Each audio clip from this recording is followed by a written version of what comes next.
আচ্ছা ধরো, তুমি আমার সব অপূর্ণতা জানিয়ে দিলাম, এক লহমায় বুঝিয়ে দিলাম প্রেমিকা হিসেবে আমি বড্ড বাজে। তখন কি আমার অপূর্ণতাগুলোকে অজুহাত বানিয়ে ছেড়ে চলে যাবে? ধরো, তোমাকে হারাতে ভীষণ ভয় পাই।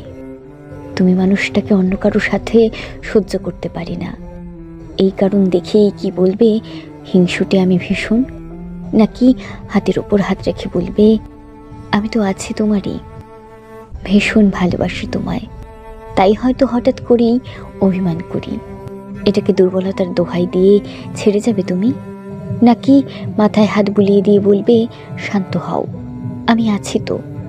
ধরো, সময় পাচ্ছ না একদম, পাগলের মতো অপেক্ষা করছি আমি। ভীষণ মাথা গরমে ফুপিয়ে উঠে যদি বলি আমাকে ব্যস্ততার মাঝে কিছুটা সময় দাও, এটা আমার অধিকার, তুমি কি তখন রাগ করে বলবে এখন আমি ভীষণ ব্যস্ত, ছেলে মানুষই করো না? নাকি বলবে একটু অপেক্ষা করো, আমি তো পুরোটাই তোমার।